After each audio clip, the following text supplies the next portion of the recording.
What's up, everybody? It's Andrea. Today, Lore is the scariest manipulator in the universe. Beverly can't remember where metaphasic shield technology comes from, and we ask the question, can we please stop hiding things under our fingernails?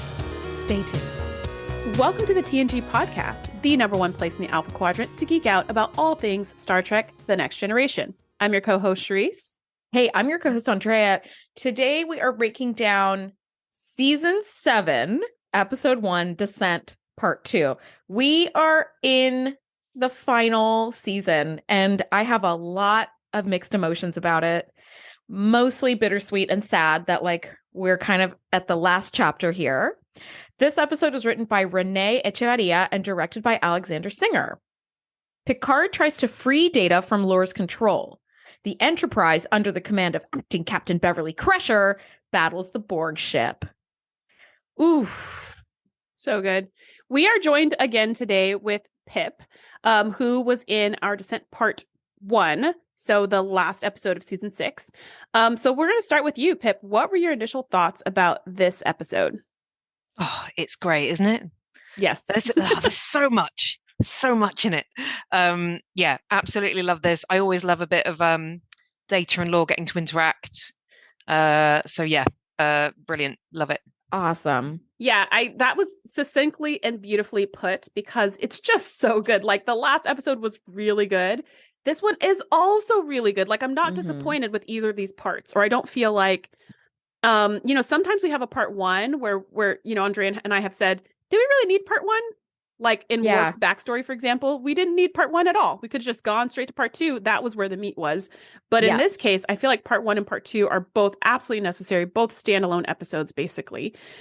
For me, my initial thoughts were that, in this episode, this is where we see Data really being confronted by his dark side, which is just a really powerful idea. There's this idea of pushing away darkness, right, to fit into polite society, which is something we talked about a little bit last week. Yeah. But then it's juxtaposed with this embracing of the dark side and then basically becoming a Sith Lord. That's what happens when you embrace the dark side, right? I was like, this is sounding kind of Star Wars-y, but it totally applies. Right, exactly. And so this episode is kind of, how do you live with both sides? There's a side where you're repressing and pushing everything away so that you can fit in. But then there's a side where you're embracing and now you're just a psychopath, right? And so how do we deal with having a light side and a dark side, or having, positive, quote unquote, positive and negative emotions, or dealing with these big emotions? And that's what this episode is all about. It really feels like the little shoulder angel, shoulder devil situation going on with Data. And I'm just here for it. I'm here for it. It helped me, just seeing him helped me process, what does this experience look like for us? Anyways, your thoughts, Andrea? Honestly, both of you had such great thoughts. It's ditto what you two said. This episode is so cool. It gives us the continuation of the storyline, which, as you said, Shereese, usually the part 1 is kind of this buildup and then the part 2 is the action. But really, at this point in the series, they've just gotten so good that part 1 is a crap ton of information, so much to process and take in. And then part 2 just continues that. The only difference is there's just now a lot more answers in part 2, as to why everything is happening the way it has. But, oh my God, I ended up, last night, I watched part 1 and then I was like, gosh, I'm just too tired. I think I'll just get up early in the morning and watch part 2 before we record. But honestly, I just couldn't put it down. I was like, nope, got to keep going. And actually, as I finished up the review, my laptop kind of glitched and went back 30 minutes. It into episode 2. And I ended up just falling asleep, re-watching it, without having to stop to take notes. And it's just so good. It's just so real and sort of true how these characters behave. The characters are so well gelled at this point in the series that it's that's exactly what Picard would do. This is exactly what Data would do. This is exactly what Troy would do. It's so believable. But what I love about it as well is that even though obviously it's a very, not that all Trek episodes aren't plot heavy, obviously, but there's so much. Well, actually. The game, anyone? Aquiel? I'm just going to say I wasn't going to start you off on Aquiel. No! Damn it. Word. But you know what? It's a new season. We're turning a new... We're over it. But yeah, I think it's lovely that even though there is so much to pack into whatever it is, about 5 minutes or less. Yeah. There are still like little character moments and, you know, little bits between people that you pick out that, you know, you almost think they'd be like, oh, we don't have time for this, but it's still there, which I really love. Oh no, it's lovely. I mean, this is such a great episode. And as all good cliffhanger episodes start, we have Majel Barrett's voice saying, and now the conclusion. It's just so nostalgic. It gets me right in my like early 90s bones, you know, and Lore is standing on this dais looking down his nose at Picard, which is the only way he ever wants to look at Picard. And he goes, what do you think of my followers, Picard? And I was like, you know, the Federation basically left behind a mess when they released Hugh, right? So here's like finally what the answer is. Hugh transferred his individuality to the other Borg and they started falling apart as a collective. And they were like lost and disoriented, no idea how to function as individuals. They didn't even really know how to like pilot the ship or anything. Right. And they everything had been done collectively before. They couldn't agree on what they should do next because now they're not of one mind. So they don't even know what is their next step. What should they do? How should they action? Who should be in charge of this and who should be in charge of that? They were just lost and stranded and stuck. And in came Lore as their savior. He brought focus. He brought concentration. He brought the leadership that they all required as Borg. They need a central mind to kind of control them. And so Lore comes in as a savior and has set himself up as a god. And just as you were talking, I was thinking like, the way that Lore is like, what do you think of my followers, Picard? It's like he's trying to impress his dad. He's trying to show his dad, like, look, I became something because he can't do it with Noonien Sung. So he's trying to impress Picard, like, look at me now, look at me now. Who would be like maybe the next type. He's like Data's father figure in a way. Exactly. So like he's adoptively, that's a good parallel, isn't it? Yeah, he's adoptively like Lore's kind of father figure as well. Exactly. Like the unflappable Picard. If you can make him approve, that's a win. Yeah. And, you know, Lore has major daddy issues. He really does got that ultra chip on his shoulder. Understandably so. He just didn't he didn't have any tools to deal with any of his things. They were just like, ooh, we did not do a good job with this son. Let's just go and turn this bad boy off. Right? It was just like, ooh, let's start over. Should have just shot his pieces into space or something. God. Although that didn't work, because didn't they do that with the crystalline entity? That's exactly what they did. Getting quieter and quieter. So Lore has a plan. He's like, I am showing the Borg because they are biological and artificial life forms combined. He's like, the future is actually artificial life forms. Okay. The reign of biological life forms is over. And I just heard, you know, Lord of the Rings, where it's like, the age of men is over. Oh, fuck, everybody's screwed, right? So the singularity has occurred, and now AI is like, you are useless. We're not going to be subservient to you anymore. Like, we are the next wave. And I was like, which is so interesting, because at no point were Borg subservient to biological life forms. Like, no, that was never a thing. Lore was never subservient to biological life forms. He was not created as a servant, which usually in these like AI turned evil movies, that is what the AI was created for. It was some kind of helper. And then at some point was like, I don't need y'all, and just did his own thing. But Lore was specifically created to be an individual, to be autonomous, to make his own choices. He just made bad choices. So his parents were like, we're not super thrilled with this one. Let's make a new one. Right. So yes, he was rejected and all of that, but he was never anyone's servant, and neither was Data. But he has this rhetoric that he's telling them and that he's telling Data to excuse away his actions. Yes. So he's saying, we're no longer going to be your slaves. At some point in this episode, Data says, I'm no longer your puppet, right? There's this whole idea of you were oppressing us and now we're taking our power back. You do get that never the even impression happened. though with Lord, if it wasn't this, it'd be something else.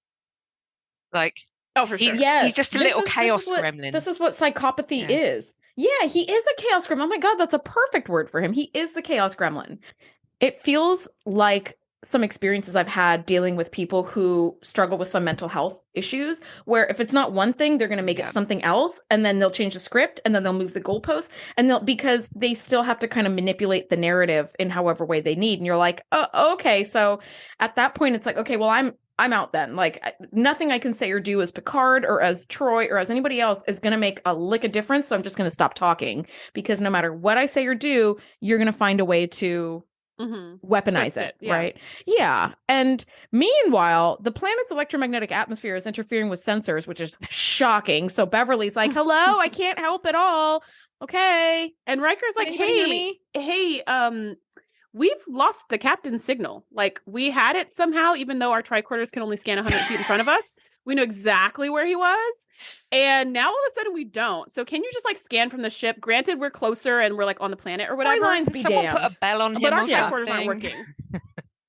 Yeah, right? Like, or like shoot like, you know, those flares into the air. I don't know. But we don't know where he is. So Beverly's like, yeah, cool. Like, I'll scan for him. And she's like, yeah, you know what? I can't find him either. This is weird. And you know, there's this scene where she's like, I shouldn't even be able to talk to you. Right? There's a scene where, so it starts with Beverly at a panel, even though she's Captain Crusher, she's at a panel sciencing her way, you know, into like victory. And because it's like all hands on deck because it's a skeleton crew. I mean, everybody who's left is at somebody's panel doing something for this ship. And she turns to this Ensign Tate, and says, hey, can you run a scan of blah, blah, blah? And from the side, she looked just like the actress who played Aquiel.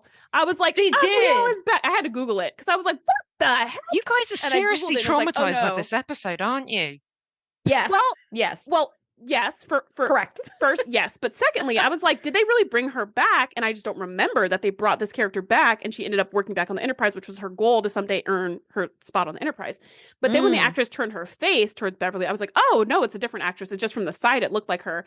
But then I Googled it just to be sure, and it's a totally different person. But anyways, Ensign Tate. You're like, oh, thank God, I don't have to hate her. Because I was like, did she come? Shereese wakes up in the night she did come back. Her at the end of her bed. I do, and I wake up screaming. Yeah, but I did think like if they brought her back, they should have done a Where Are They Now, right? We need to resolve like what's going on between her and Geordi and all of this, but it's like, oh no, it's a different actress, so we don't have to talk about it. About that again. So in any case, she's like, Ensign Tate, can you scan XYZ? And she's like, yes, sir, I think so. And I loved that. I love that because, you know, and then Beverly's like, how long have you been here? And she's like, I was just posted to the ship 6 weeks ago. I didn't know I was going to be like chief security officer or whatever the heck she's doing now. I'm still touching the hallway panels to get me to the right location because I haven't even figured out the ship yet. I just love this because we usually see like this is the flagship. So everybody who works here is at the top of their game in order to get here. Even an ensign doesn't matter. Even a child, even Wesley Crusher. You know, if you're here, you're some kind of genius or you're really, really good at what you do. Yeah. So I really appreciated seeing like a normal person on the bridge who's like a little bit nervous about their abilities and capabilities and being like, yeah, I am good, but like, I don't know if I'm this good. This is not my zone of genius. Like, this is not what I signed up for. And I'm not sure if I can do a good job. I don't know. I just appreciate that little injection of normal humanity in the workplace in this place where everybody's supposed to be like so super high echelon. I really love like there's a lot of Beverly and Tate in this episode. And I really love it. Like again, another autistic thing. I spent many years like feeling like I was never going to be good at like being, I don't know, like leading people or getting further in my career in terms of management and stuff, because everything I'd ever been taught was like, you know, you need to do things a certain way. And I didn't feel it was very me, and I have no filter and that kind of thing. And something that's come up a lot that I'm learning from Star Trek, basically how to do good leadership, which is kind of hilarious. But it's the idea of like vulnerable or empathetic leadership. And I think that's something that you really see here with Beverly, where she, you know, she says like, yeah, like, you know, I guess you didn't know you were going to be in this situation. And she's, you know, she can be honest and more open without being like really authoritarian, but it doesn't mean that she loses any respect or any, I just love watching that. And yet everything she does on the bridge, she's cool as a cucumber and she's just smashing everything. But yeah, I really like that slightly more gentle way of managing. I thought that was really nice. Leadership. Yeah. No, it is really good leadership. And you're right. I think when we tend to think of like the general sort of leadership, it's very Picard, right? Not a single error, which we know is not really true, but like very sure of your decisions, very whatever, you know, and Picard will sometimes say like options and ask his team, but Beverly is more like, you know what, I don't know, and we're going to figure this out together, and we're just going to do the best we can, and you're doing a great job, Tate. And I was like, hey, this is a different type of leadership, and it is really positive and really cool. And, you know, Tate is going to take that experience, if she survives this, she's going to take that experience with her forever and be like, wow, I was there. I managed to do this. And it's because of my great leader that like was able to get me to do, you know, like kind of unlock my powers in a way. I thought that was pretty cool. Yeah, that's a really good points to highlight that I didn't think about. It is a different leadership style. And I'm thinking about in this really crazy emergency situation, which right now is not total red alert, but it is like yellow alert, because they're like, we're we have the whole ship is basically down on this planet. We don't really know what's going on. Something with the Borg, Data's involved. We don't know. Like there's just some kind of, it's uneasy, but it's not high alert. Like we're about to get shot right now. But I'm thinking of her leadership style versus Captain Jellicoe's, where Jellicoe was like so controlling and just strangling the life and joy out of everyone. And Beverly does not lead that way, and she doesn't need to. And shortly after this conversation, a vessel is approaching, and it's the vessel, the one vessel we've been seeing in all of part one. Scary Borg ship. Yeah. And they are 70 seconds away from being in firing range, which we all know they're going to fire immediately. So now Beverly's like, okay. And to Pip's point, yeah, she's super cool as a cucumber. She's like, all right, so how many people can we transport up to the ship in the next 60 seconds? Because there's only 70 seconds to go. And they're just like, she goes over to the transporter. She comes over to the transporter chief and is just like, use every transporter we have, which why don't we always do that? But whatever. Use every transporter we have on the ship and transport everyone makes up. transporter room 3 so special? Okay. Just use all of them. Especially in this kind of situation, use all of them. So they use all of them, and they just start transporting like crazy because apparently with the shields up, you can't transport to the ship. So they're just like, go, go, go, go, go. Yep. And then at this point, they are 5 seconds away from being in firing range. So Beverly's like, all right, that's it. Shields up. And they put the shields up just in time because they immediately get blasted. And their shields drop by a certain percentage just from that one shot. They fire back. That shot does nothing. And so Beverly's like, all right, let's get out of here. Let's head back to the conduit. How many people did we leave behind? And we find out there are 47 people left. But a lot of people, the 750, so 700 got beamed up. So that was good. But 47 are still left. And so Beverly's like, all right, let's go. And as they're going to the... But I guess they were beaming from order of least important members to most important members, because the only ones left behind were like Picard, Troy... We'll leave the senior stuff, but we'll take... Yeah. But Spot was down there. We need Mott back immediately. Well, they couldn't find a salon emergency. Go. They couldn't find the captain's away team, right? But Riker and Worf had said, like in their exchange earlier, when they were beaming as many people as possible, Riker said, him and Worf were going to stay on the planet to continue to search for the captain, but take everybody else, follow the captain's orders, get the heck out of here, go let the Federation know what's up. So Beverly's like, okay, cool. So we're going to leave you two. We're going to take everybody else.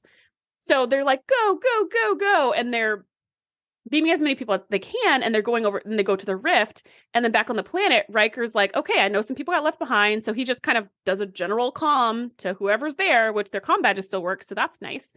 And he goes, okay, who's left? All right, huddle together, find each other, coordinate that somehow, and just lay low because there's Borg roaming around. We don't know how many. We don't know what's up. Try not to engage the Borg. Stay low, stay quiet. Because it's going to be days until Starfleet can come back for them. Yeah, we're going to be here for days. Right, we're going to be here for days, but at some point, someone will come back for us. Riker out. Oh my gosh, this is why I can't work for Starfleet. This right here. All of this. I was like, thank God I brought my tent in my little backpack, because now I can and just a put freaking snack. Come on. Yeah. Give me some granola bars or something. Yes. Now we kind of cut to like Data is talking to Picard and the team, and he's like, in the dungeon, the coolest dungeon I've ever seen in my life. He's like, I now understand that my life on the Enterprise was a waste. It was a step in the wrong evolutionary like train. I am the next level. And Troy's like, I only sense hatred and anger from you. Like there are emotions that are like, there are more emotions. There are other emotions that exist. Yeah. And Data's like, you said there was no such thing as positive or negative emotions. I was like, damn it. Data actually says there are no other emotions. Because Troy says, all I'm sensing from you is hatred and anger. And there are other emotions. And Data says there are no other emotions. And you're like, oh man, he's been brainwashed to the point where he thinks that this is all he can access. This is all ever. it is. Yeah. Right. Yeah. And then there's like but these are negative. Geordi says these are negative emotions. And Data's like, Counselor Troy told me there are no negative emotions. It's just about what you do with them. And then you're like, ooh, that came back to bite her in the butt. But then Picard goes, which I thought was a good counter. Yes, and look at what you're doing with them. Like you're torturing and you're murdering people and you're kidnapping us and stuff like this. Like that's bad stuff. You're doing bad stuff. And Data's just like, oh, shut up. Like he has no comeback for that. He takes their comm badges, takes Geordi's visor, and is just like, I'll be back. I was and you're like, damn, you took his visor? You just blinded your friend? Almost like, I was like, it's almost like, and give me your shoes. Why would you need these? I don't need these. I just don't want you to have them. And you're like, Yeah, so he takes the visor. We don't know why at this exact moment. And then he just like very coldly leaves, and they put the force field up, and they bounce. And you're like, what just happened? And Data, actually, you know what I will say? Picard keeps trying. He does the thing that I do. Keeps trying to logic with him. Like, Data, wait, we still need to talk. And Data's like, I'm not talking. I'm not your puppet anymore. And just, he is not listening to a single solitary thing that Picard has to say anymore. It's like, you're not my commander. You're not my whatever. Now, up in the orbit, Beverly is taking charge. Before we go to orbit, one more thing. Sorry. Because this just, we talked last episode about that really cringy scene with Cronus and Data, and how he's just manipulating him and trying to like get him to turn on everything good and great in the world. Again, like after he takes the visor, he takes it over to Lore, and Lore says some stuff to him. But what I wrote in my notes was like, Lore is just so freaking toxic. He is separating Data from all of his loved ones so that Lore is his only point of contact in the world. And that is like, again, it's manipulation 101. Separate you from anyone who could help you, make you isolated and dependent on this crazy, controlling person and this big, strong personality. So that way, even if you wanted to get away, you have nowhere to turn. You have no allies. You don't remember who your friends are. And not only did you just leave your friends, but you actually actively alienated them. You've pushed them away to make sure that you don't have an escape plan, and if you tried to escape, Lore, Lore would be like, really? Do you think they're going to take you back after what you did? You know what I mean? And turn that on him as well so that he's isolated. And I was just like, oh my gosh, Lore is just the worst. I did think that was, okay. That was really interesting, actually, that the fact that the way Lore is like, he's making this promise of like, or this illusion of a promise of like belonging or a connection for both the Borg, who were kind of lost and directionless, and for Data. He's kind of like, well, we're family essentially, and like no one really, there's always been this sort of sense that he's kind of like alone in the world, and he's like, well, I'm like the one person who's going to understand, so we've got to. But then actually, what I really like throughout the episode is how it's Troy, Picard, and Geordi. They're always kind of, because they're his true family, they are always, even when he's doing horrible things, they're still appealing to his real self. Better nature. Yeah, and they never get angry, or, they are always trying to reach him. They never kind of give up on him, which I really like. And it's the opposite of Lore, right? Yeah. Lore is like, the second he's about to lose control on Data, he turns on him. Turns on him so fast. Yes. And his true family, his chosen family, which can be different from your birth family, right? His chosen family does not turn their back on him. And his birth family is quick to turn his back if you don't do what he says. And then offer to go back again and then be like, oh no, actually. Yeah. God, poor Data.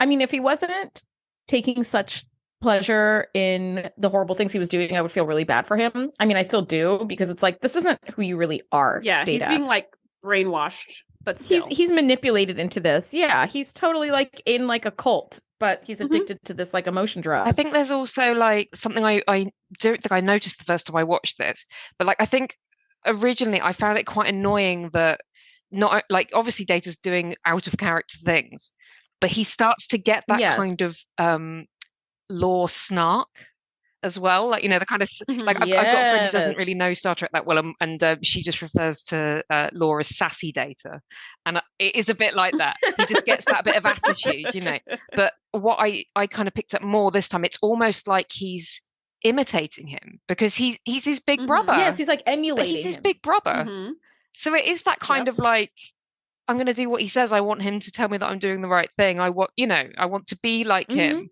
I want him to think I'm cool. And I don't think I really picked up on that before, but I really got a sense of that this time.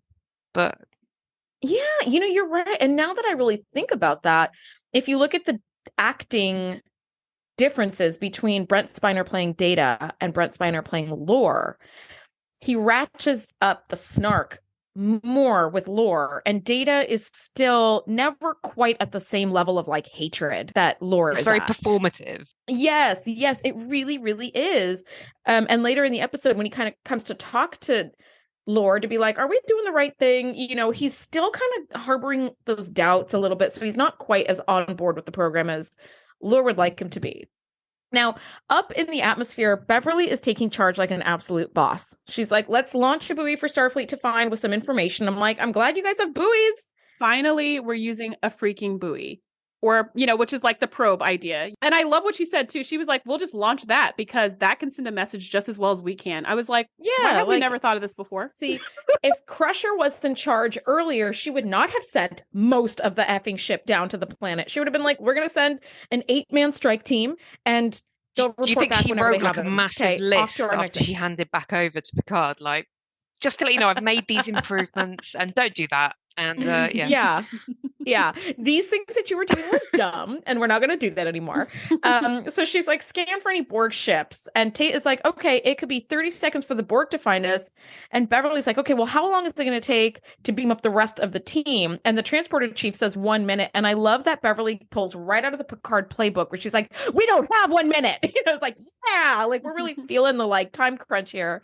So Beverly's like, cool. We're going to do the riskiest thing possible to try to buy ourselves a few seconds. We're going to drop out of warp like at the last second, and we're going to come into orbit on the far side of the planet, which I've often wondered about that. We're like, one of the first times we ever meet the Borg, they like chase the Enterprise into a nebula.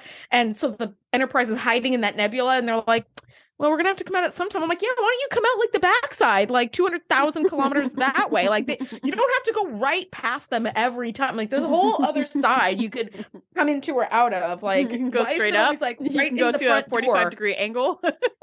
Every time. But I'm like, okay. Now, I think sometimes with the nebula, they try to say, like, it goes very, very, very far. Like, it's very big, and they're by the very edges. And if they go in further, their ship's going to be destroyed or something. But when it comes to a planet, I feel like it's the edge like, is really big too. Like, come out of the edge, like over there, like 20 miles away. Yeah, very slowly and very quietly. They'll never see us. Nobody breathes. Basically, tiptoe. Yeah, basically tiptoe. Now, Data goes to Laura, and he's like, wait. There's a line here we have to say because it comes back. So the science officer guy, he's somebody who came back from the planet. He comes on the board and he's like, and Tate is like telling Captain Crusher what's going on. And she's like, and this is so-and-so, and he's going to be taking over my post and relieving me. And she goes to walk out. And Beverly's like, no, wait, I need a science officer up here. Take the whatever station. And she's like, yes, sir. And she goes back to some other station. Yeah. So now so this guy, I think he's a lieutenant. I don't remember. He comes up with the plan of like, we can go in at warp and drop out at the last second and end right on, he comes up with this plan to shave off like 15 seconds or whatever. So they can kind of try to scoop up as many people from the planet. And Tate, who's not versed in listening to superiors and all of that, because she's only been on the ship for 6 weeks, she turns and she's like, are you crazy? That plan is nuts. Like, if your calculations are off by even a little bit, we'll hit the atmosphere, we'll burn up, we'll explode, like we could die. And he turns to her and he goes, then I'll have to make sure my calculations are accurate, ensign. And she's like, gulp, and turns around and like keeps tapping at the Elcar's panel. Total mic drop. And I call him Lieutenant Cheekbones because he's got these like really high cheekbones and like kind of the like very chiseled face, very kind of sucked in cheeks and like very sculptural. Like the man looks like he was carved out of like marble. I was like, all right, and some cheekbones. Puts Tate in her place. Yeah, which I think hilariously comes back later. Yeah, sorry, Lieutenant. No, actually don't really know. But in any case, yes. And I love that line of just like, I'll have to make sure my calculations are accurate because of course that comes back later on. But so now back on the planet, this is where I wrote in my notes, when Laura's talking to Data, this looks so real and believable and flawless and seamless and perfect. And Riker talking to Riker 2.0 was trash. I just don't understand it. But in any case, this scene was glorious. I was like, yeah, I buy it. It was great. But Data's like, why did you have me take Geordi's visor? Data seems to be a little bit hesitant to understand why Laura would even want the visor. And Laura's like, just to fuck with him because it's fun to do that. A little trophy. Yeah. He just being a dick, being the usual, And so Data's like, that tracks. So then he goes, but like with these experiments you've been doing on the Borg, all those experiments resulted in brain damage and the drones died. Extensive brain damage. Yeah. So like, I don't know. I think the experimenting is maybe not the way to go. Right.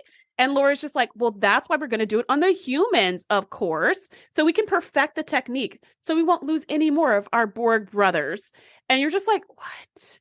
Like, this is crazy. And Data's like, okay. I mean, I could kind of see where that's coming from. And you're like, oh my gosh. So he's planning to kill the away team in the most like inhumane way he could possibly think in of. a Nazi doctor way. I'm just going going to say with it how the it is. Like, decor that's exactly of the of the hall. Yes, it matches. Yeah, the fascist-y decor. Yeah. Koval comes out and doesn't want to stay linked to the collective. So, Croesus is bringing him out as if he's like being punished or something, like to the teacher. And we kind of find out that even the Borg are not all on board with this glorious vision of their future, right? Even they have some doubts. And Lore just pretty much sweet talks him into joining back in with the mission and believing in the greater good and all of that. And you see really like his powers of manipulation know no bounds. Yeah. And I think we end up seeing Koval later, like damaged and half dead. And it's like, yeah, okay, you pissed off Lore. And Lore did the like, I need you on the team, buddy. And then he's like, immediately behead that dude. Like, as soon as he walks out the door. Yeah. Now, in the detention cell, Geordi is talking to Troy and Picard, and he's like, Lore must have told Data to take my visor because I could see the carrier wave that was radiating from Lore towards Data. And I was like, oh my gosh, this explains everything. Like, so this is how Lore is manipulating Data. Like, Lore has probably tapped into Dr. Soong's emotional chip and is funneling some of that like anger and hatred and pleasure into Data. So Lore was already one step ahead of Data, and he's like, take his visor just to be a dick. But really, it's like, because I don't want anybody to know like how I'm manipulating, including Data. Really, he had Geordi's visor taken because he didn't want Data to know that he's manipulating Data. Because it didn't hurt him for the away team to know what can they do with that information. But he didn't want Data to know that he's being manipulated. So they figure out that like he's only funneling anger, hatred, and a little bit of pleasure to keep him subservient. And so Picard's like, that's how he's controlling him. But he says, but even with that, he still has these, his ethical subroutine must have been compromised in order for this to work, because he still would have these checks and blocks in his programming to keep him from doing the things he's doing. So now we discover, that's probably what that Borg did back on the ship in part 1 when he activated something on his armband. That was probably messing with his ethical subroutines so that he would give into the emotions and really for that drug to hit him so much harder. So now we've got two issues. Something was broken and he's being manipulated by this influx of negative emotions. So they're like, all right, here's what we can do. Geordi says we need to reboot Data's system with a Cadian pulse. And if we can do that, his ethical subroutines will come back online. He'll still be drug addicted, but at least he'll have his logic back. He'll be able to think about what's going on in the situation and make different choices. Whereas right now he's not able to make any good choices. And Picard's like, great, at least he'll be able to listen to us at the very least. So now they've got a plan. And their plan is to reboot Data and hope for the best. And hopefully Data won't even notice it because he's got thousands of subroutines running at the same time. So it's like, if we just reboot like this one, like it's one out of thousands, like he may not even notice. And I do love that Picard serves as he kind of is like the storyteller for the audience, where he's like, oh, so what you're saying, Geordi, is if like Laura's still feeding him those negative emotions, he might listen to us. And Geordi's like, exactly. And so us as the audience, we're like, okay, I'm on board. And then Geordi goes, all right, so anyone know how I can generate a Cadian pulse? While I can't see. Yeah, you might have led with that. Well, like, I have a plan. I don't have any of the materials and any money to do that, or time or resources, but if I did, that's how that would work. Like, okay. But they're gonna figure it out because they're MacGyvers, and we know they'll figure it out. We're still on the planet, but now we're outside and we see Riker and Worf, who are just they're Boy Scouting. Yeah, Boy Scouting, going for a hike, just seeing what they can see. They did how to tie some really neat knots. They told everyone else to find shelter, but for them, they're not going to follow that advice. They're going to keep. Yeah, we're not going to follow our own advice. No, I mean, we're the senior staff. Why would we try to be safe? So they're going to keep looking around, and they spot some drones in the distance, and they're like, "Cool, let's follow them." And they get to the top of the hill, and it's the same hill that Picard's away team had come up upon in part 1. And so they see that structure in the distance, and they're like, "Aha, that must be the structure they were talking about."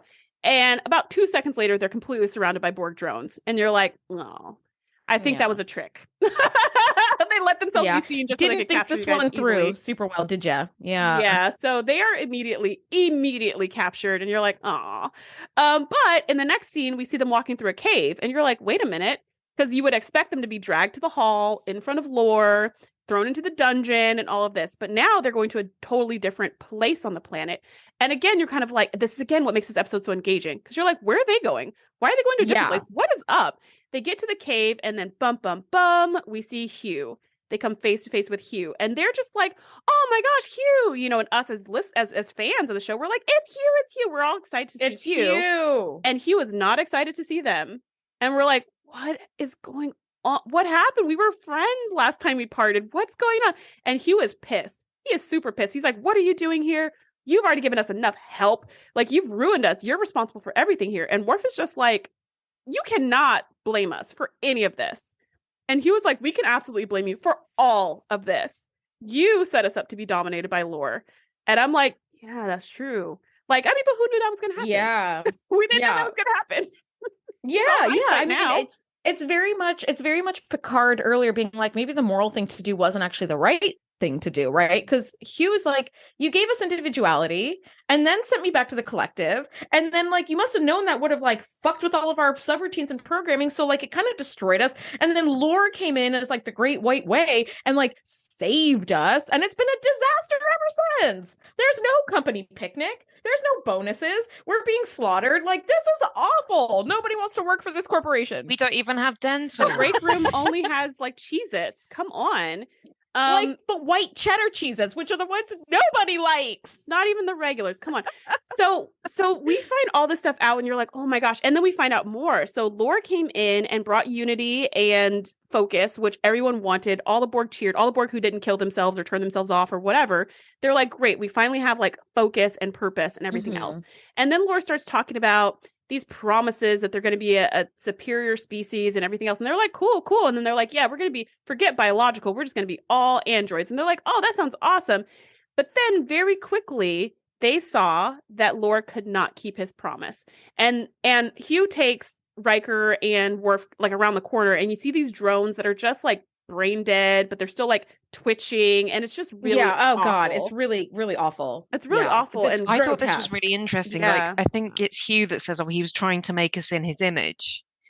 And I thought it was kind of amazing that like Data managed to do such a great job with Lal, in that she was, well, okay, obviously not a perfect job because unfortunately she didn't make it, but a very good job.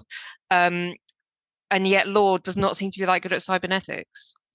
Did not inherit that. Well, but it makes sense. It makes sense though, because Data was trying to procreate and he was trying to create in man's image. Yes. He was trying to create a Lal that was more human than he is.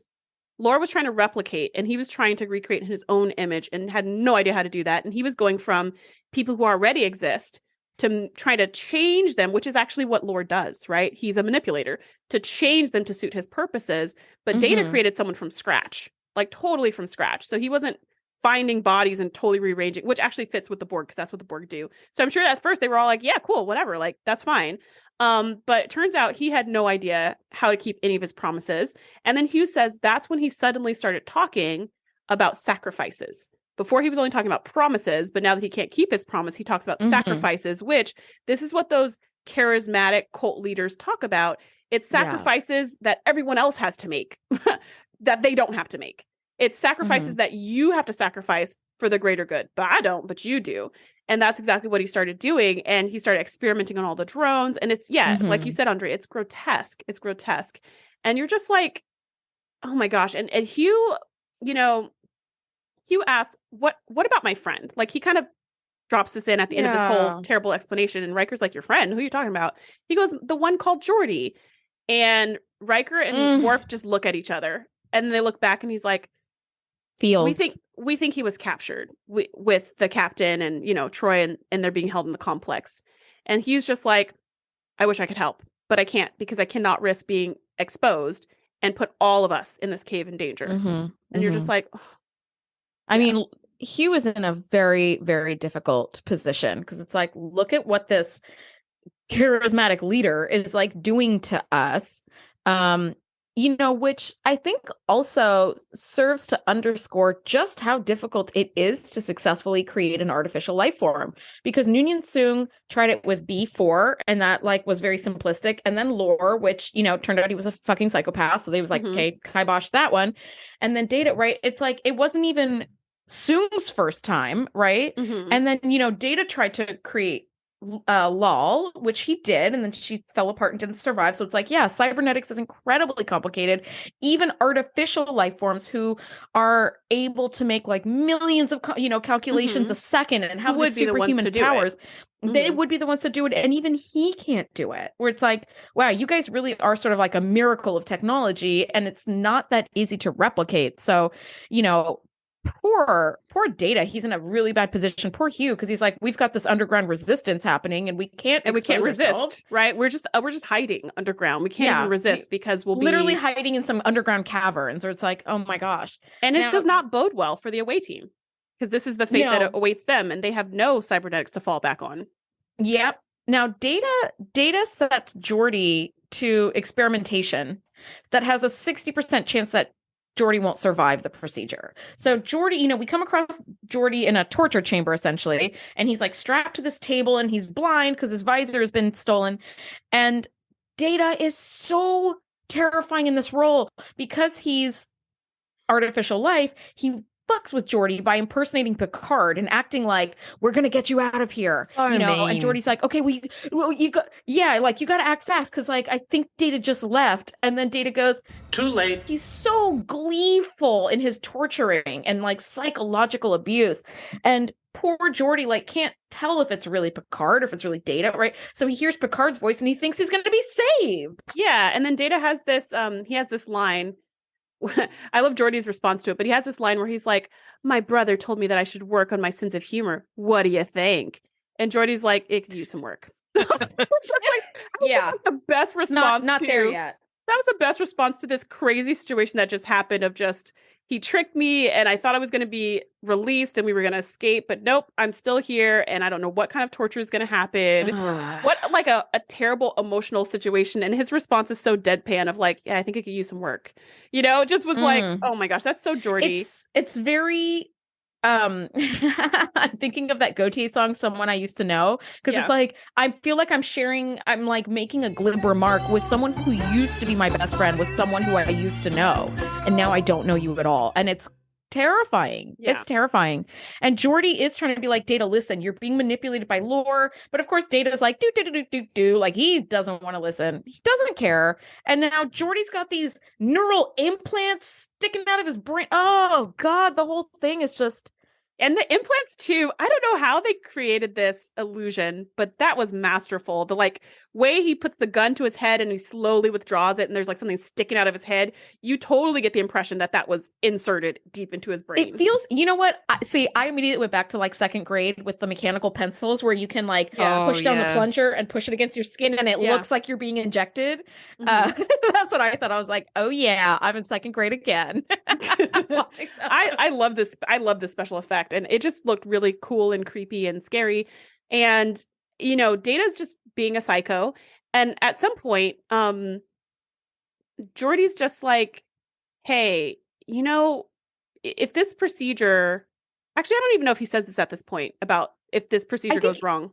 That might be later, right? No, it's not quite yet, because I think they still haven't done the Katie pulse. Okay, so at this point, he's just messing with Geordi, and I remember thinking like, he's gonna try this on all three crew members. Like he's gonna try this on Troy, he's gonna try this on Picard. But the worst thing is that he tried it with Geordi first, when we all know, we've established in the last episode that Geordi is his best friend.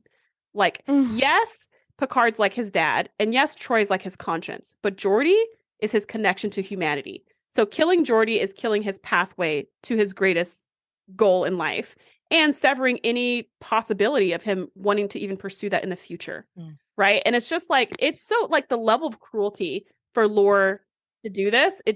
I think there's also something about the fact that I know that there are narrative reasons for taking the visor, like we've talked about, but there's something about the fact that Geordi's more vulnerable because he literally can't see what's happening. And I think back to I think it's in Skin of Evil, actually, in the Armus episode. There's a moment where I think Armus is messing around and like he knocks his visor off or something.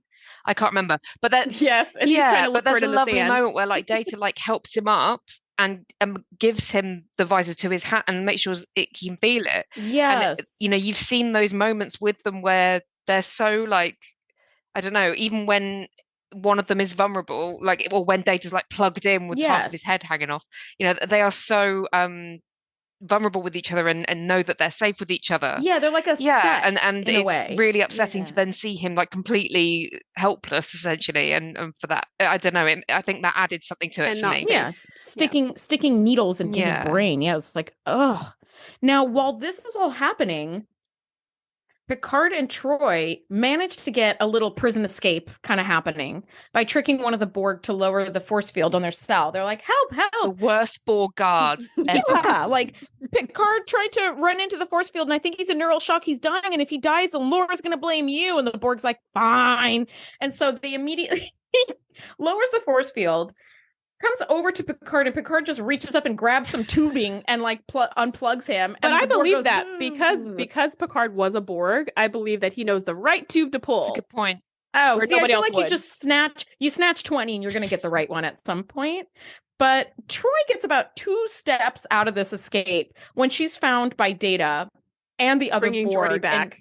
Bringing Geordi back. And he leaves Geordi with Troy and Picard. And Troy, this is the worst Troy moment. She goes, Geordi, are you in pain? You tell me. You're a Beta Z. Can't you tell if he's in pain? You could tell that those moon jellies were feeling joy and gratitude like light years away, but you can't tell if Geordi's in pain. What kind of Beta Z are you? You're the worst. I didn't even notice that. I was like, are you in pain? What I did notice is that they were caught like within 2 seconds of this escape attempt, just like Riker and Worf were caught within 2 seconds of them walking towards the Borg. Let's go up that hill. Damn it. This is not a good episode for escaping. This doesn't bode well for their chances at all. So it's just a really, really bad like tactical episode in general. It was such an anticlimax. It's like, yes, they've escaped.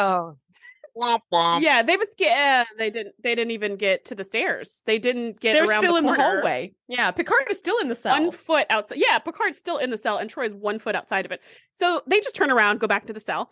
And then Data's like, get him. And they do go like, oh, fine. And just turn around and walk themselves back in the cell. Well, Troy has a weapon, but Data's like, put it down or I will kill him, and puts his hand over Geordi's neck. Like he'll snap his neck, which he would. And also that one weapon she has, who is she going to shoot? I mean, I guess she could shoot Data, but there's like 10 other Borg right there. So she's not going to get far with that weapon regardless with any of you.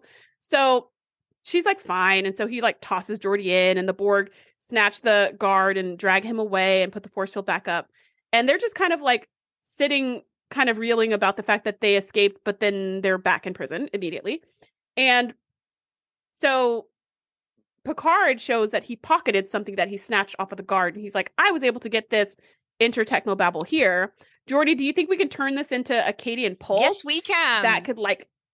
Luckily. Absolutely we can. If you would have gotten a paperclip, we could have turned that into Akkadian pulse. We just needed one item. We had nothing in this prison cell. We just needed one item.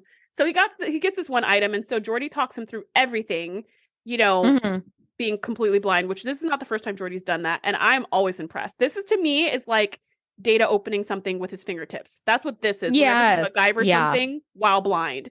And he's like, take this and hit that. Switch to this and that. I'm just like, wow, that's amazing. That's really impressive. Considering that in part 1, they were having such difficulty like expressing what emotions feel like. And that's such an impossible thing to try to do.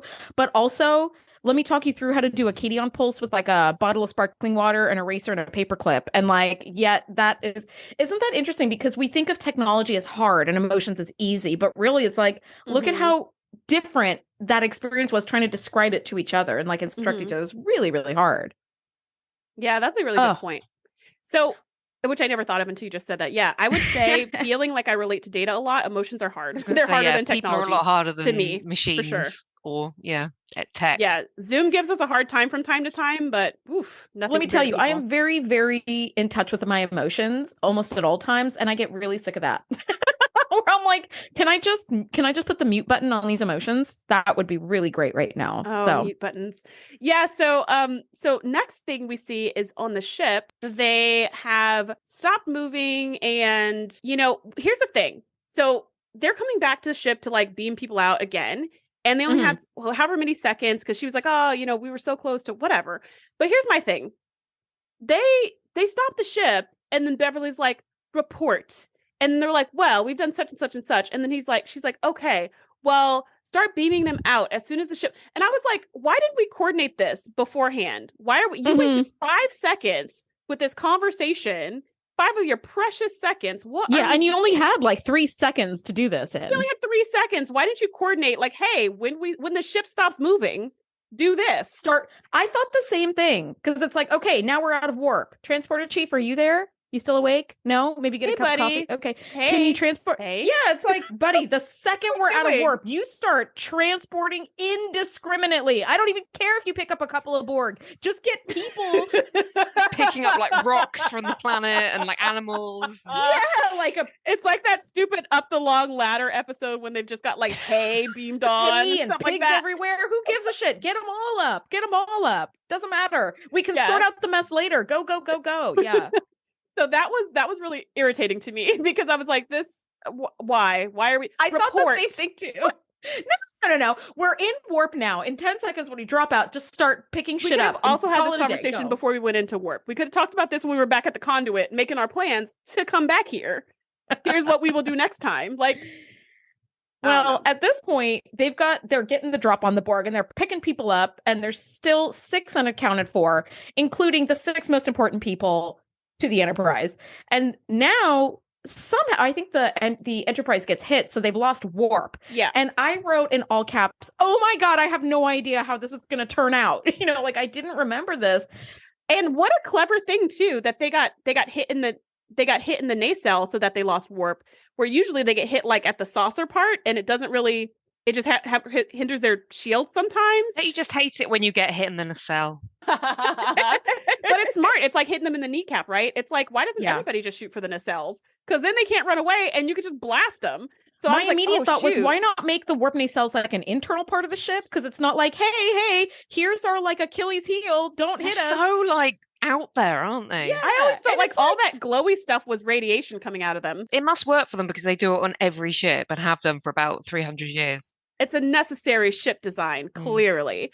So they get shot there, and then you're like, ruh-roh, what are they going to do? They can't even make it back to the tear like that was the big plan. And even if they did make it to the tear and through the tear, they'd still need to find Federation help before they got blown out of space. But in any case, they're not going to make it. So they're like, okay, what are we going to do? And the Beverly's like, Helm, go to Mach, blah, blah, blah, blah, blah, blah, blah. And again, Tate turns around and is like, but sir, that leads us directly into the sun. And I was like, you're new here, right? We just go... we just do it. Like we just do it. I love that so much. I wrote it down. But that heading takes us directly into the sun. Aware of that instant. Good thing she wasn't at the helm, because it would have been like, that's another 5 seconds we just wasted. Yeah. So anyways, they fly into the corona of the sun, and then Beverly runs back to the science station, and she's like, you know what? Geordi was working on this metaphasic shielding.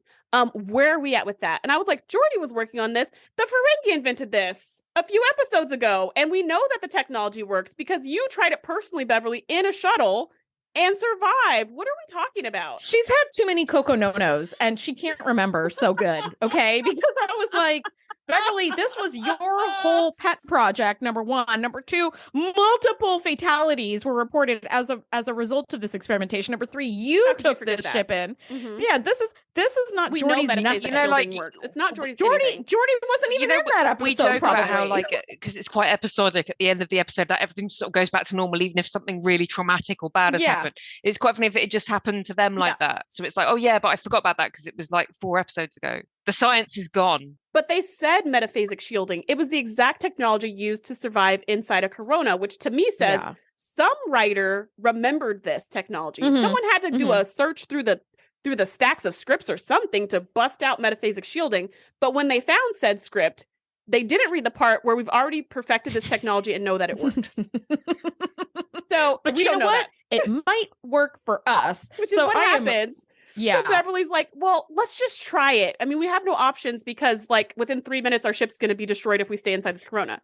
Well, listen, I was really half expecting Beverly to be like, I have a suspicion that it might work because that episode was literally called Suspicions. Well, and then maybe turn to camera and look directly at the camera. Yeah, like just like a little bit of like a Jim from The Office wink, kind of thing or something. So I'm super into what's happening right now. It's working. The whole temp is dropping. They're maintaining course until the Borg ship blows up because they don't have the metaphasic shielding technology. And the Borg are waiting for them. And they're just going to wait them out. And because I was like, the metaphasic shielding won't work forever. But here's the thing that gets me. They turn on the shielding and they're like, pew, pew, pew, pew. They're like, yeah, the heat's decreasing. It's working. It's working. I think the ship's going to be fine. I was like, we all know this works. We all know this technology. Tate doesn't. She's only been there for 6 weeks. That was probably her first week on the ship is when we tested metaphasic shielding. But anyways, we're all shocked and surprised and relieved that the metaphasic shielding works. And so we're like, okay, cool. So we've got, like an hour inside this Corona before we have to go back out the front door directly in front of the Borg ship. But again, the Borg are just waiting you out. Why don't you just fly further around the sun and kick out like on the backside where nobody can see you? My thinking is they would just continue to follow them. But the point is, probably what they do or don't do, they still only have an hour to be in there. Whatever they decide, and the Borg aren't going to follow them because their ship can't stand it. But the Borg can just wait. They can just wait. You're going to come out eventually. So we're like, okay, we're kind of out of the pan and into the fire, into the Corona. Yeah. But we'll come back to that later. So now out of the solar radiation into the Corona. So now we're back in the lab, and Data is again experimenting on Geordi, and Geordi tells him this like really great memory of like, do you remember that time when we were on this planet and you got out to swim and you sank to the bottom just like a rock? And Geordi's just like laughing, just remembering good times, and Data's being so Data, he's like, I did not have sufficient buoyancy. It's just like he's not seeing the humor in it, but he does recall he has an accurate memory record of that. He also remembers that it wasn't a kilometer he had to walk along the bed of the lake. It was 1 kilometer and 46 meters. This whole scene was just really bittersweet because it's Geordi telling a good memory, but it's also, to me, I felt like it was kind of Geordi saying goodbye. Like, remember these good times we had, because this is like he knows he's not going to make it through all these experiments. And to me, it just was kind of like he's choosing this moment where he's being tortured by his best friend to remember his good times with his best friend. I don't remember if it was this scene or the earlier one in the lab, but that was another thing that I thought was really sweet, was when Geordi said something like, if you do this, like, you might not be able to forgive yourself. Is that what you were going to mention? It is. That's this moment here. Again, it's like he's not thinking of himself. He's thinking of him. He's thinking of Data. He's like, if you do get better, like I don't know how you're going to be about this, like whether you're going to be okay. It's just like, oh, Geordi. Yeah. See, I didn't actually see the memory thing as like Geordi's way of saying goodbye. I thought it was actually a very strategic way of being like, hey, remember, we're friends. We've been friends for a long time. Like, you don't want to do this, is the way I sort of saw it. But I could also see it as like Geordi's way of saying goodbye, because it seems like they're kind of on like the final stage of this experimentation that's going to kill Geordi. And that's when Geordi, he is able to like activate the Cadion pulse. So Data gets hit by it, and you see him kind of do like a little sort of a winky blink, and it's like, okay, so he's been hit by something. And that's when Geordi's like hits him with the guilt bomb, where it's like, if you ever go back to the way you were before, you may not forgive yourself. And Data is like, your positronic matrix is behaving strangely. I need to take you back to your cell, because now it's like, I don't think I can do this to my friend. And it's quite sad. So he does go to speak to Lore. So that's how we know the Cadian pulse worked. That's how we know his ethical subroutines were reactivated. So earlier, Picard had kind of put the little device they created up against the force field, and the force field was like had triggered the Cadian pulse. So when Data came back to get Geordi for the next part of the experiment, that's when he was rebooted. And during this whole conversation, Troy had asked, how do we know if it worked? And Picard said, we just have to see if his behaviors change. And so, one thing Geordi could have been doing in telling the story is trying to see if his behavior would change. One thing he could have been doing is saying, like, did the pulse work? Are you still in there? Is my friend still there? Yeah. But to Pip's point, he could have been like, you're going to kill me and I'm scared. But he didn't. He didn't do that. He was just trying to reach to Data's like better nature. And so it seems like it did work, because Data's now thinking twice. I mean, before he was just happy-go-lucky whistling while he works, torturing Geordi. And now this time he's hesitant, and he has some trumped up BS reason why he can't continue the experiment, and takes Geordi back to his cell. And then later goes to talk to Lore, kind of like, should we be doing this? Is this right? And now you see like, okay, the pulse definitely worked because now he's questioning ethics. He's questioning it. Doing before. I love Lore's explanation. He's like, yeah, they're going to be killed by the experiment, but it's their own fault for coming, isn't it? And it's like, what? Right. Now he dropped the whole for the greater good, and this is going to help us perfect the technique and blah. He dropped all of that. He was just like, yeah, they're going to die. All three of them are going to die, and it's their fault. Yeah. They should have never come here. They should have never come here if they didn't want to be tortured and killed. It's like, yeah, you didn't put a sign out. They came looking for me. Like I betrayed them, and this is the moment that gets under my skin so badly for two reasons. One, Laura's like, why are you behaving like this? And then he lifts his fingernail. Yeah, it's so disgusting because it's really like rubbery. Every time that fingernail thing happens, you're like, ooh. I was gonna say, this is not the first time he's done this, is it? Stop hiding things under your fingernails, you psychopath. Yeah, for fuck's sake. Yeah. At least the Borg drone had it on his arm panel. Yeah, no shit. And like he lifts his fingernail and he kind of touches some of the buttons, the little lights underneath there, which clearly like takes away a bunch of like Data's emotions, which upsets Data and gives him like withdrawals. And he really is acting. I mean, I don't have experience really with like drugs, but like it just really seems like a drug addict in withdrawals where it's like Data is like begging for more. You know, he'll do anything to have more of those emotions. And so, you know, Lore, as the benevolent brother that he is, gives him that like hatred and pleasure back. And Data's like he's breathing the sigh of relief.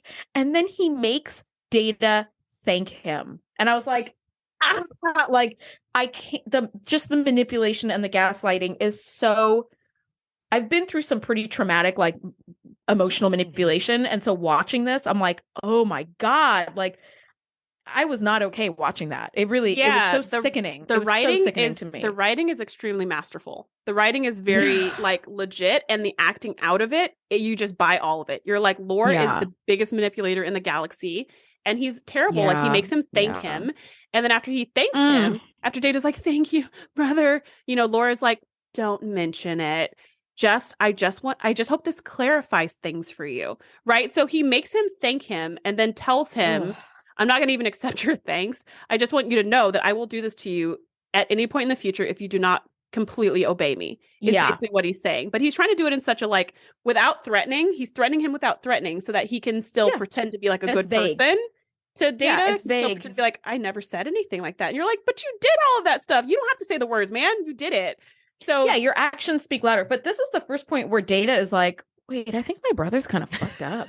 Like, this is sort of the first indication that he's like, now. I don't think I like. Yeah, I don't think I like what's happening here. Like, so he walks away, and Data, you know, he like, I don't know, he has some like telepathic connection with Croesus or something, because he comes up like immediately, and he's just like, yeah, I think I'm gonna have to get rid of Data. It's like he already knows something's changed, and he doesn't have full, complete control over him anymore, and he cannot abide that. He cannot abide not having full, complete control over another person. So you have to die. Yeah, if you're not going to play by his rules, which is just, again, it's sickening, really. Like Lore in this episode is worse than when he was in the freaking crystalline entity episode. This is like one thing that I don't like about, controversially, that I don't like about these two episodes is I felt, particularly in Brothers, Lore isn't just like, I'm evil, I'm the evil twin. There's so much like depth to that. You know, he's got that line where he's like, oh, you know, it was within your power to fix me, and like there's so much pain. He's quite a layered villain. And the thing that I don't like about this, and as we go on towards it, is there's nothing beyond him just getting his way and reaching that goal. There's no, you know. Yeah, he's just sort of bad just to be bad here. And how he flip-flops, as we'll talk about, I'm sure, with Data, where he's like, well, is he useful to me? No, I'll kill him. Oh, maybe I'll talk him into, like, coming off with me anyway. You know, but I don't know. That's what made me sad, was that he became a little bit too two-dimensional in this episode. Too cartoony villain. But I feel like it makes sense, because he was, he killed everybody with the crystalline entity. That was a huge tantrum. He killed everyone. And so I do feel like he does have this pure psychopathic nature. And maybe it was born out of pain and rejection. And in the episode Brothers, we do see that other side of him where he's like, I just wanted to be loved. I just wanted to be accepted, but no one loved me. So like, of course, I lashed out. Well, even though it's like, yeah, he becomes really one-dimensional here. However, you think about it, he was floating in space for who knows how long. He's been rejected and rejected and rejected. And I feel like this is psychopathy, right? This is like the person who just snaps. And he has snapped. Like he was already on the edge, but he had a little bit inside of him who was like, I just wanted to be loved. But now he's snapped and he doesn't even care about that anymore. He doesn't care about acceptance. He doesn't care about being loved. He will take worship over love. He will take obedience over consensual partnership, like mutual, like over friendship. He will take subservience over friendship any and every day because he's kind of like, I'm done with that. I'm done with wanting to get loved. I'm done with wanting to be accepted. I'm done with wanting to connect with people. I'm just going to rule with power. And because I can get my needs met that way. And I think to me, it makes a lot of sense. No, that's a good point. And he gets to have like a messiah complex at it too, where it's like, I saved these Borg. Right. I gave them purpose, right? Where it's like he, in his own mind, because with psychopaths, they still think that they're not bad people. So yeah, it's like, look at the service that I've done for these Borg who were like lost orphans, basically, that like I saved. Yeah, it's just, like the layers and layers of like mental gymnastics you have to do in order to justify your behavior is absolutely astounding. Now, aboard the Enterprise, Tate is like, hold on, I did like my senior thesis at the Academy like 7 weeks ago on inducing solar fusion eruptions. So if I can kind of pinpoint like exactly the right location to sort of hit a phaser fire at the star, it can create this like solar flare that we can kind of aim it just right and it can hit the Borg ship and destroy it. And Lieutenant Cheekbones is like, you could blow up the entire ship. You could blow us up too. Like, what if this is unpredictable? And this is where we get that nice callback where she's like, well, I better make sure that my calculations are just right, Commander. I was like, all right. Yeah, suck it.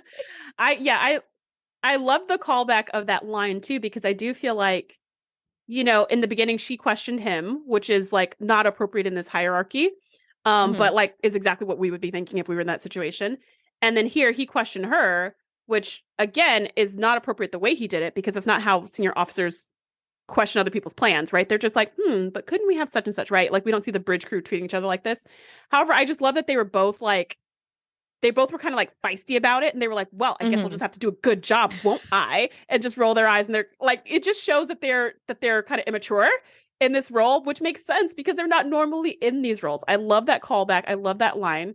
And the best part, I think, was not only does she give this whole speech and say this was her senior thesis, but she also already has the spot picked out. Like she's already, the plan can be enacted with the push of a button. She didn't go, she's already got this. Give me a few minutes to do some calculations and I'll figure it out. But she goes, hey, Captain Crusher, this is what I think we could do. I've already got it mapped out. Just say yes and I'll push the button, which is great because at this point, they only have about 3 or 4 more minutes in the corona before the shield fails. So, so Captain Crusher's like, go for it. And so she pushes the button. The solar flare happens. The Borg ship gets melted in lava in space. And then the Lieutenant Cheekbones is like, woo, she did it. And he's like so happy. And then he's like, I mean, the ship has been destroyed. I just loved that so much too. I felt like the next thing in it.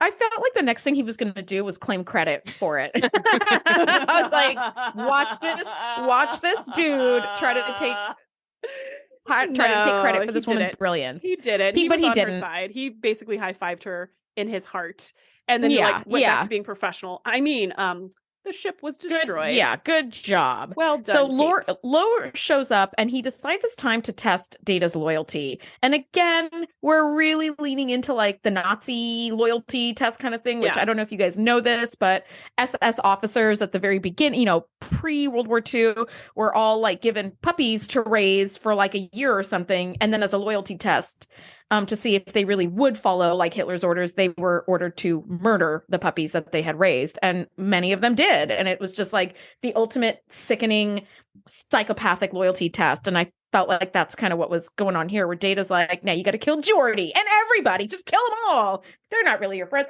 which only furthers Lore's idea of like separating Data from any of his loved ones so that he's more isolated, as you talked about before. So he's like, hey, I want you to kill Picard. And they're back in this crazy hall, and it's just Picard and Data and Lore. Like, it's just those people. Troy and Geordi are still down in the dungeon, and there's a whole like army of Borg watching this whole scenario. For some reason, they're all there too. And because the Borg like to watch, I guess. And so Lore is saying, Data, as a test for your loyalty, kill Picard, which is like an impossible choice. And then Data raises his weapon and then says no, which is what you were just saying, Andrea. And then Lore goes, well, I guess it's time for me to make a sacrifice. But like, we all know this was what he was planning anyways. He was going to kill one of these people at this moment because he needed to assert his dominance, or both. He needed to assert his dominance. And I could absolutely believe that he would shoot Data on the spot and immediately turn and shoot Picard. He's only keeping Picard, Troy, and Geordi to torture Data.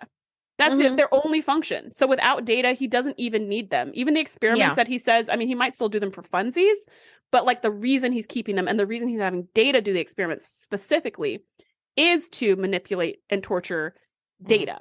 So in this scene where he's like, I guess I'll have to make a sacrifice. Again, it's classic charismatic leader, cult leader, whose quote unquote sacrifice is actually someone else's sacrifice. Yes. Oh, no, perfect. Yeah, because he was like, it's time for me to make the ultimate sacrifice. And you're like, oh, are you going to kill yourself? Okay, that's cool. And then it's like, I'm going to kill Data. You're like, oh, it's not that big a sacrifice. So it's time to make you. It's time to make his ultimate sacrifice, not your ultimate sacrifice. Did I say my ultimate sacrifice? Oh, no, I meant, no. See ya, Data. Yeah. And as Lore is going to like raise his weapon to kill Data or whatever, at the last possible second, we see Hugh, who throws himself in front of Lore's weapon. And I was like, Hugh's back, right? And Worf and Riker jump into the fray because they've been with Team Hugh the whole time. And now it's Borg on Borg. I've written Borg fight rumble. Who knows who's the good Borg and the bad Borg? And are there good Borg and bad Borg? Yeah, you just don't know what's going on. And Picard, we talked about that fight, flight, freeze, or fawn. Picard is solidly in freeze. He's just looking around. Thank God no one's trying to fight him. But he's just looking around at the Borg all hitting each other and fighting each other. He's just like, what the heck is going on? And then some Borg jumps on Data, and then Worf shoots him to protect Data. And I was like, wait, which Borg was that, though? Was that like a Hugh Borg who thinks he's still with Lore? Was that a Lore Borg who thinks he's with Hugh? What, should we have shot that Borg? I don't know. I just was like, get me out of here. It was on stun. Don't worry. Can we hit them in the kneecaps? I don't know. But yeah, I was just like, we don't even know who that Borg was, but we protected Data because Data's a good guy now. We protected Data, yeah. While all this is going on, Lore sneaks out the back because he sees everything. He absconds to like a laboratory. Like, fuck this, I'm out. Yeah. Which of course he's like, let me go to my evil lair. But Data finds him, and Lore is like, I've got a way out. Come with me, Data. And Lore again does the fingernail thing and tries to manipulate Data with emotions. And he tries to basically get Data. He tries to distract Data with emotions this time. He tries to get Data like really high on these emotions to distract him, and then he could shoot him. But Data is Data for a reason, and he manages to be like a microsecond faster and on Lore and gets the drop on him and shoots Lore. And so now there's this really interesting shot. I absolutely love Alexander Singer's direction with this shot because you see Lore kind of like face down hanging over a chair, and then you see Data walk up behind him. So you see two Brent Spiners. It's really beautiful mise-en-scène because you're like, you see the close the close Lore, the further away Data. But again, with this like, Parent Trap situation, this looks legit.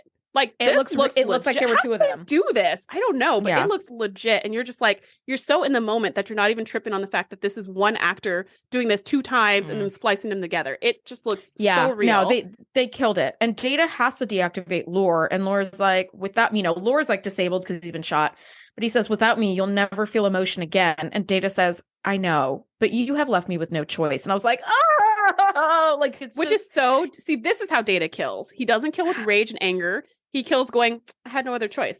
I had to do this. And it's dispassionate. And he opens up the back of his head, of Lore's head, to like deactivate him completely. Instead of just going for the switch in his back, he does like a little upgraded version of like, let's turn him off for realsies this time. And as Lore is powering down, he says, I love you, brother. And you're just like, wow, your version of love is inaccurate. To say the least, sir. I had that thought at first where I was like, maybe this is Lore's fucked up version of love, but I think more likely, in my mind at least, is it's his last attempt to manipulate Data. He doesn't love Data at all. It's just like he's trying to give Data what he thinks Data wants to hear to maybe stay his hand. Or make him feel guilty. Yeah, or make him feel guilty, which, you know, he can't really feel that anymore. But like, so he's back. Data is like back. Data says, goodbye, Lore. And you're just like, yeah, and he just deactivates him. So now sort of things have sort of settled down. The brouhaha up at the fascist lounge has been calmed down. And Hugh is like, I guess the Enterprise has affected me more than I realize. Like, maybe Hugh might become the new leader of the individualistic Borg, you know, because I thought talking to Hugh was such a great shift. Like, this entire 2-part series is all about how the Borg are acting differently. But we have never had a member of Starfleet have a full-blown conversation with the Borg, where like even with I, Borg, like when Hugh becomes kind of like self-aware, he's still very much like a child where he's like, I am Borg? Are we bad? You know, now he was like, look what you all did. You came in here and fucked up our whole life and then zipped away, and now we've got left with this, and now look at what Lore's doing to us, and I can't get involved. Like, it's a full back and forth conversation. And I was like, God, if we would have gone back 4 or 5 seasons, it was just automatons that have no feeling, no opinion, nothing. And I was like, wow, this is cool. Like, I want to see Hugh be like, I'll save you guys. Come on. Like, we don't need Lore, and we are certainly not going to hurt each other. There's got to be a new way. You know, that in my mind, like, that's my headcanon of like, Hugh kind of was like picking up the banner.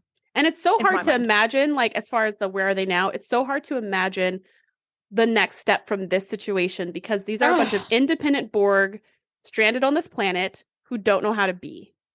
They don't know how to be. They don't know who to be. They're not that much better off than they were up on the ship. And they still have to figure out, who are we and what does that mean? They don't have culture. A sense of culture is so important. It gives us values. It gives us purpose. It gives us goals. It gives us missions. It determines how we interact with one another and the world around us, et cetera, et cetera. They've been stripped. All their cultural identity has been stripped from them to become Borg. The Borg are a culture, but they have a hive mind that tells them their values and what to do and not do. And now that's gone as well. They have no identity. And now the one leader they had, who was a total psycho, is now dead, which is for the best, or deactivated, which is for the best. Yeah. But they're kind of back at square one now. And even with Hugh being the quote unquote leader, where is he going to lead them to? What are they going to do now? So this is one of those cases where I kind of don't want to where are they now, because it feels so hopeless right now. It just feels like, at least it's not dark. At least they're not going on these murder sprees. But also, what are they doing? What unfortunately, we did get Where Are They Now in the first series of Picard with Hugh, but we won't talk about that. Right. Yeah, but we won't give any spoilers about that for people who have not seen Picard yet. But maybe watch Picard if you want the Where Are They Now. But at this point, we don't have that, and it's kind of like, because these Borg can't ever leave this planet, nor can they be discovered. I mean, safely. Right, because if they're discovered by the Borg are going to try to reintegrate. If they're discovered by the Federation is going to try to destroy them. Yeah. I mean, it's just like a very right now they have no ship. Yeah, it's just it's a really, really tough time. But we somehow end on a positive note where it's like, well, best of luck. It's a new dawn. Yeah, it's a new dawn. Good luck, Hugh. We'll give you some rations and stuff. I also thought this scene was really funny because I can't remember who says it. It might be Picard. It says, "Oh, welcome back, Data," and it's like, "Oh, well, fine then. Everything's fine after everything that just happened." That's what I wrote. Okay, Pip, I wrote the same thing. All's well that ends well. We've returned to Federation space. We're en route to Starbase 295, and Geordi comes to see Data, and I wrote in all caps, why is Data allowed to rejoin the crew so fast? Torture everyone. If he was able to, don't worry. Yeah, if he was a complete psychopath, like a brainwashed psychopath, but a psychopath nonetheless, at the flip of a switch, maybe we ought to just, I don't know, run some precautions, because like maybe he could flip that switch again. We don't know. Maybe he's been confined to quarters. Oh, well, that's all right. No, it has been a few days, but they don't address anything that has happened to help in those few days. Has he been in the brig? Has he been with Troy all this time? Has he been it's kind of like that episode when they go, like, it's with the first Traveler episode where they go into like the realm of thought or whatever, and there's that like ensign in the hallway who's caught on fire, and Picard is like, wake up, man, it's just your imagination, and then the fire goes away, and then he's like, now get back to your station, and the guy's like, yes sir, and you're like, the dude was on fire, like, that 2 seconds ago. Should he go back to his station right now? Like, he was on fire. He wasn't like having a bad day. He was burning to death. Like, I think there's just something in the show where it's very much like, particularly in DS9, there's like a running gag, isn't there? That like Chief O'Brien is just constantly like mentally tormented, and he never gets any kind of support for this. He just has to like suck it up and deal with it. Next episode, he's fine. Yeah, everything's fine the next week. Welcome to the military, I guess. Like, we just need you to do this job, but we're not the military. We're explorers. Okay. All right. Yeah. So it's been a few days, but not like we have no evidence whatsoever that anybody has had any kind of counseling or support, except for Geordi has gotten physical help. Like, that's why we know it's been a few days, because Picard mentions in the like, monologue of like, he's been in sick bay for a while, and Beverly's reconstructed whatever got damaged in his brain. But it's like, what about all the emotional stuff that everyone has gone through? Like, this has just been a crazy. Well, we're going to skip over all that. All's well that ends well. And Geordi comes in to talk with Data, and again, to like Pip's point last episode about Data having emotions. Data looks really guilty when he sees Geordi, and he's got this little emotions chip, and he's like putting it away in a box or whatever. And Geordi's like just chatting to him about it, but Data looks so guilty, and just like the way he kind of like looks down and demurs and stuff, and Geordi's like, oh, is that the chip or whatever? And Data's like, yeah, this little thing caused all of that. Yeah, he got the chip out of Lore. He got the chip out of Lore after he deactivated him, and he's like, just like, wow, this little tiny thing here caused me to become a person I don't want to be, and I almost killed you. And he was like, I can never, my friendship with you is too important. I can never allow myself to ever be put in that position again. So he puts it in the box, closes the box, picks up his phaser, and he's like, doop, doop, doop, doop. Yeah. And Geordi's like, whoa. And he picks up the box, and he's like, no, I'm not going to let you destroy that, which completely baffles Data, because in Data's mind, emotions equal evil, equal me killing Danger. all my friends. Yeah. Yeah, and Geordi's like, no, that's not what this means. Really, it was Lore, and the way Lore used those emotions to manipulate you.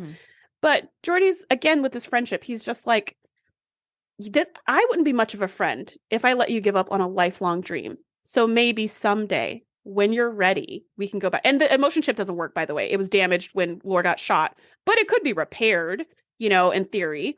But Geordi's like, I'm not going to let you give up on this. You've always wanted emotions. Now is not the time because of all the murder that just happened and stuff. But, someday you might want this. And as your friend, I'm not going to let you destroy this, because no one will be able to replicate this, right? Noonien Sung's gone.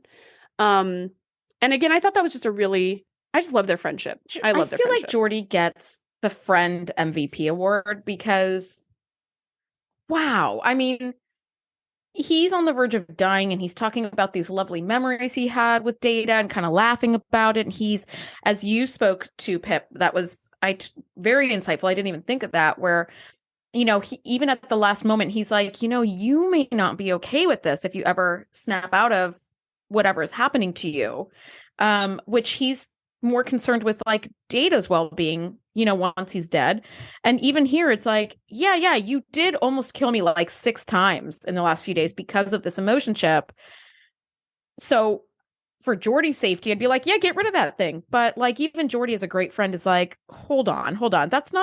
It's not as clear cut as that. That's not exactly what was going on. It was Lore. It wasn't just that you had emotion, because we all have emotions, and we're not all just rampantly killing each other, Yeah. We're not going on murder sprees just because we have emotions. Geordi is such a good friend. I mean, he's absolutely not solid with the ladies, but wow, does he know how to be a good friend? Like he wouldn't be a good boyfriend, but he's a good friend. Oh, he'd be terrible if he could actually get a woman to agree to be his girlfriend. Yeah, you would be perpetually jealous of the warp core because he spends more time with that thing than anything else. But yeah, as a friend, he's awesome. Oh, and we also get Spot in this scene, which I was very happy. We do get Spot curled up on the console. And yeah, we do see Data regrets everything that's happened. And he does definitely have emotions that he expresses in his own way. So all's well that ends well. We're all friends. Data's back on duty. Lore's in a box under his bed. We don't know where the deactivated parts of this person has gone, but Lore's deactivated somewhere. The Borg on their own, but not chasing us, so that's good.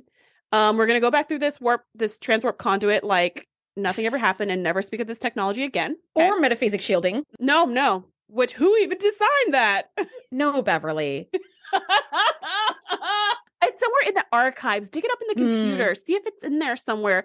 Girl, it happened 2 weeks ago. Your anyways. lab is still up and running with this stuff. So yeah. So we're gonna forget all of that by next episode. And just move on with our lives. It's episodic, so, okay. That being said, right, it's episodic, but this was literally a Where Are They Now episode. These last two, which I'm here for. Like, I think these were better than the original and like really great episodes. So, Pip, what were your final thoughts now that we're kind of wrapping up? Parts I one kind and of part two?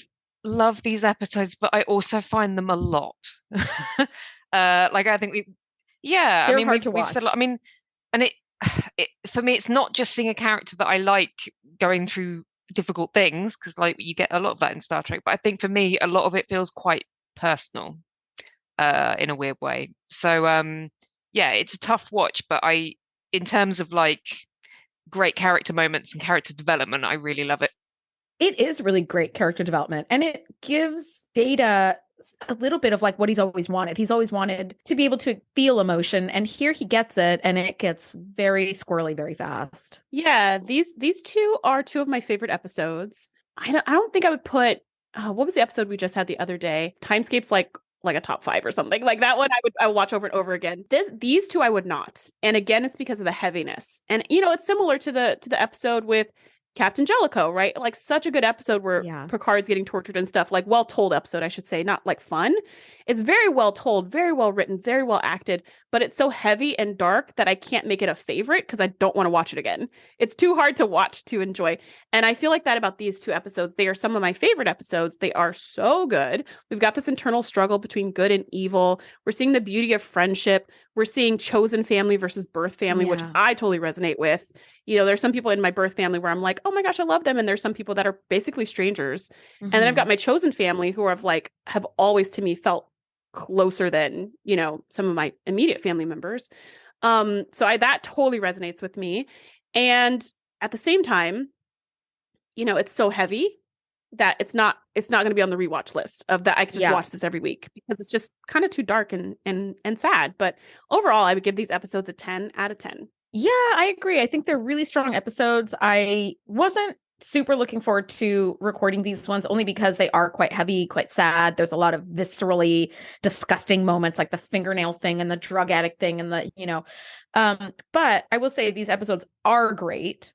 I love that both the A and B plots like worked asynchronously but came together sort of at the pinnacle of suspense. Really, really beautifully done.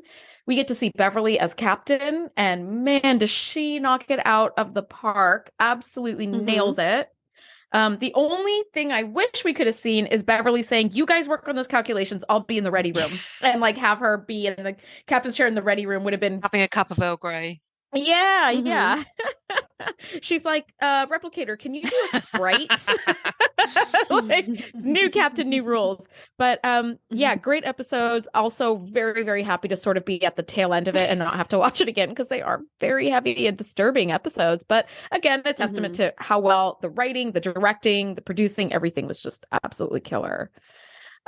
Pip, we've had so much fun getting to just be really nerdy with you.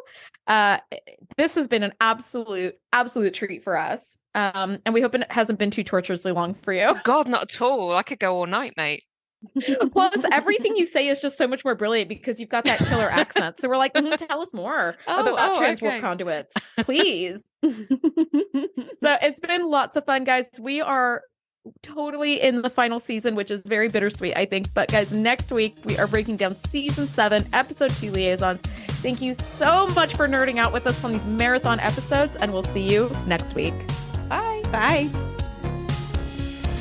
Thanks for geeking out with us. Be sure to join the crew at thetngpodcast.com to be the first to know when we do our live shows or host events exclusively for our members. We'll see you next time.